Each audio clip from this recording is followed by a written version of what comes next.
शारदीय नवरात्रि 2022 की शुरुआत हो चुकी है। इस साल 26 सितंबर से 5 अक्टूबर तक देश में शारदीय नवरात्रि की धूम रहेगी। शरद ऋतु में आने की वजह से आश्विन मास की नवरात्रि को शारदीय नवरात्रि के नाम से जाना जाता है।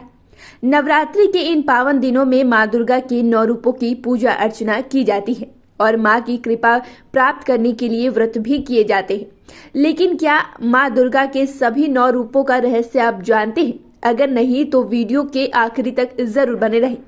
नवरात्रि के पहले दिन मां शैलपुत्री की पूजा की जाती है। पुराणों के अनुसार माता शैलपुत्री का जन्म पर्वतराज हिमालय की पुत्री के रूप में हुआ था, इसलिए उनका नाम शैलपुत्री है। उनके एक हाथ में त्रिशूल तो वहीं दूसरे हाथ में कमल मौजूद है। मां शैलपुत्री पर वृषभ विराजमान है।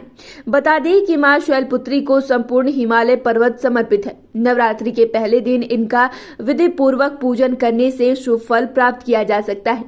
नवरात्रि के दूसरे दिन मां ब्रह्मचारिणी की पूजा की जाती है। ब्रह्मा का अर्थ तपस्या और चारिणी का मतलब आचरण से होता है, अर्थात तप का आचरण करने वाली। यह माता का दूसरा रूप है। ब्रह्मचारिणी के रूप में माता ने तपस्या कर के भगवान शिव को प्राप्त किया था। तो वहीं नवरात्रि के तीसरे दिन मां चंद्रघंटा की पूजा की जाती है। यह माता का तीसरा रूप है, जिसमें माता ने मस्तक पर चंद्रमा को धारण किया है। मां चंद्रघंटा की पूजा करने से भक्तों को जन्म जन्मांतर के कष्टों से मुक्ति मिल जाती है। मां का चौथा रूप मां कुष्मांडा की पूजा की जाती है। बता दें कि कुष्मांडा माता ने अपनी मुस्कान से ब्रह्मांड की रचना की थी, इसलिए उन्हें सृष्टि का अर्धशक्ति के रूप में जाना जाता है। कुष्मांडा माता का रूप बहुत ही शांत, सौम्य और मोहक माना जाता है। जब यह सृष्टि अंधकार में थी, तब एक छोटे से ऊर्जा के गोले ने जन्म लिया और यह गोला चारों तरफ प्रकाशित होने लगा और फिर उस गोले ने एक नारी का रूप ले लिया। वह कुष्मांडा मां के नाम से प्रचलित हुई। नवरात्रि के 5वें दिन मां स्कंद माता की पूजा की जाती है। स्कंद माता नाम 2 शब्दों से मिलकर बना है, स्कंद और माता। बता दें कि स्कंद भगवान कार्तिकेय का दूसरा नाम है। कार्तिकेय भगवान शिव और माता पार्वती के पुत्र हैं, इसलिए स्कंद माता का अर्थ है कार्तिकेय की माता। स्कंद माता की पूजा करने से व्यक्ति का आयु बढ़ने के साथ साथ और वह विद्वान बनता है। आपको बता दें कि इनकी पूजा करने से इस 16 कलाओं और 16 विभूतियों का ज्ञान होता है। छठे दिन मां कात्यायनी की पूजा की जाती है। ऐसी मान्यता है कि महर्षि कात्यायन की तपस्या से प्रसन्न होकर ऋषि के घर पुत्री के रूप में जन्म लिया था।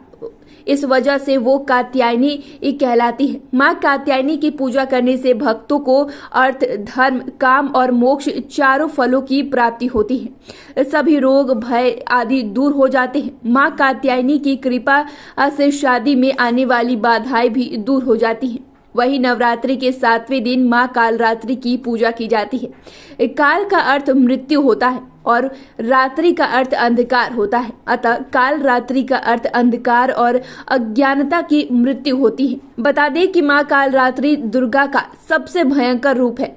मां कालरात्रि की पूजा करने से व्यक्ति अपने क्रोध पे नियंत्रण ला सकता है। नवरात्रि का 7वां दिन तांत्रिक क्रियाओं के साधन करने वाले लोगों के लिए अति महत्वपूर्ण होता है। 8वें दिन माता महागौरी की पूजा होती है। मां महागौरी की पूजा अर्चना से भक्तों के सारे कष्ट दूर होते हैं। महागौरी के तेज से ही संपूर्ण विश्व प्रकाशमान होता है। इनकी शक्ति अमोघ फल देने वाली है। इनके पूजा से सौभाग्य में वृद्धि होती है। बता दें कि माता ने महा तपस्या करके गौर वर्ण को प्राप्त किया था, इसलिए इनको महागौरी कहते हैं। नवरात्रि के 9वें दिन मां सिद्धिदात्री की पूजा की जाती है। सिद्धि का अर्थ अलौकिक शक्ति और दात्री का अर्थ दाता या प्रदान करने वाली होता है। सिद्धिदात्री का यह स्वरूप सभी दिव्य आकांक्षाओं को पूर्ण करने वाला होता है।